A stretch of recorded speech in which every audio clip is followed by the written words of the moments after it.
Hey, Tom here. So today it's story time, and I want to share a story that talks about this this conundrum of church and marketing the church. And the question is, do you ever think about it? How much do we spend advertising and trying to get people into the church versus what is actually the proper use of our funds? Or should churches even be marketing at all? So, back in the day, I worked for this parachurch organization, this ministry that's tied to this church, and it was huge. Our product was conferences, big conferences, because the church that we're affiliated with is one of the two largest megachurches across the nation. So every month we sponsored our conference. One for worship, one for teaching, one for prayer, one for small groups, and on and on and on. And I was actually eager because back in the days when I was really focused on seeker sensitivity, I really was blessed by this pastor. So I thought this is a great opportunity to work for them. And this is what I call the beast or the machine. And I had told myself before this that I would never work for pay for a church or for ministry. But this is not exactly church. It was ministry. So I gave myself a reason to work there. And as I started working inside this, I call it the beast. Then I started understanding the mechanisms by which churches operate. And as I worked through emails, marketing campaigns, trying to attract people, you just go through the business of actually trying to make money. And that's a weird tension because, a worker is worthy of his wages. That's biblical. But is what we do really considered ministry work that's,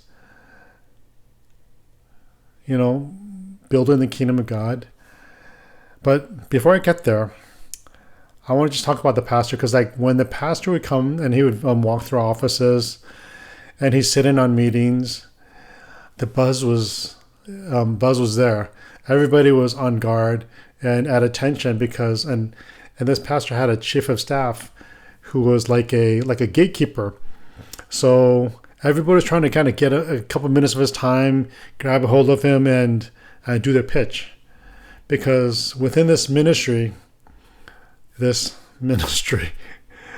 everybody had their own projects and their own goals to achieve. And this pastor was called to personality.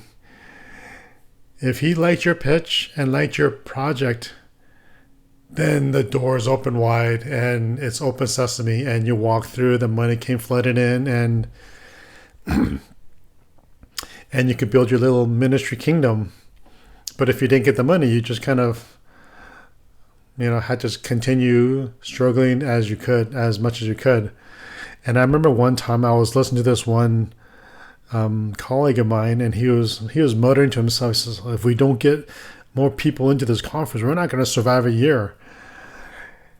So I was just there maybe a couple months, and I was thinking to myself, this is a well-known church. These conferences, I've been to the conference. We're going to do great.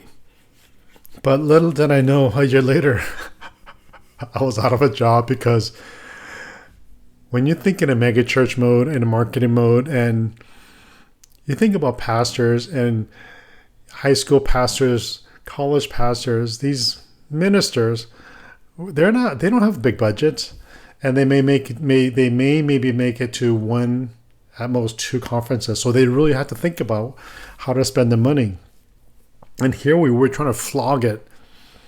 And to what degree do we have responsibility as people who are in the church or in service to the kingdom to be wise about how much we ask of our sheep? Because sometimes there's only so much that people can actually spend money on.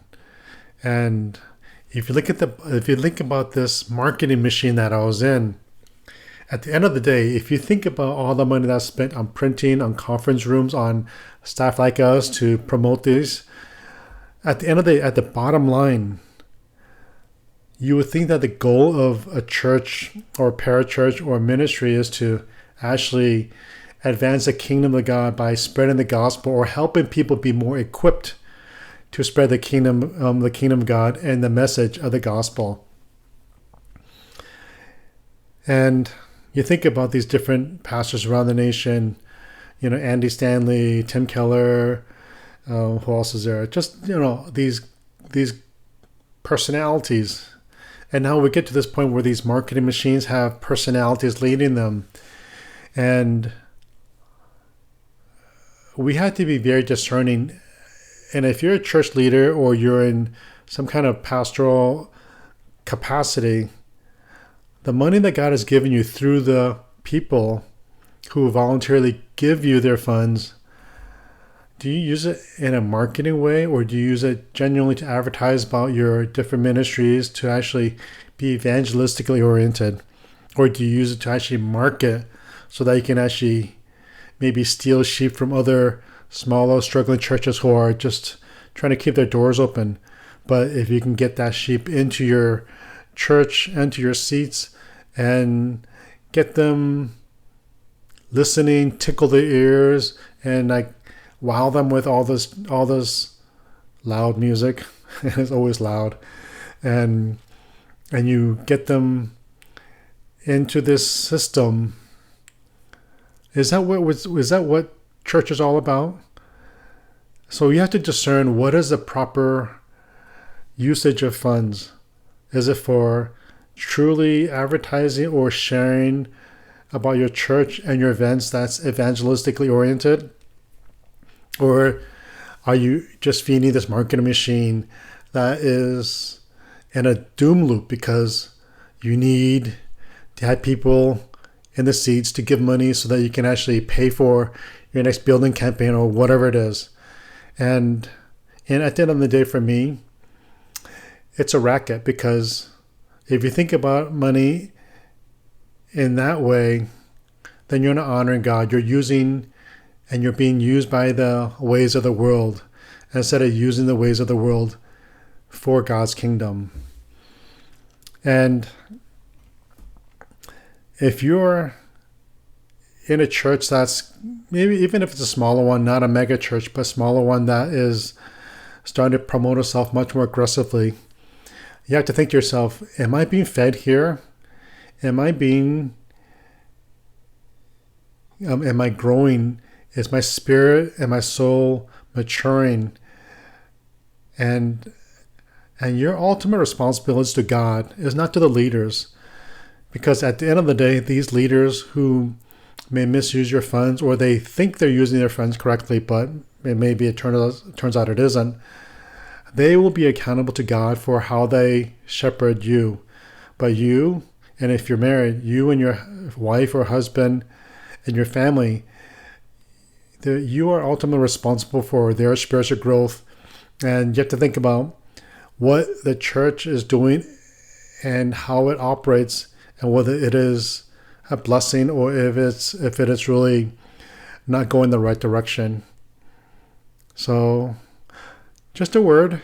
And yeah, boy, being in this system, I'm glad I'm out of it, and I've not gone back since, because for me, the institutional church structure is not a healthy way to actually grow the kingdom. So that's my story for today. All right, take care.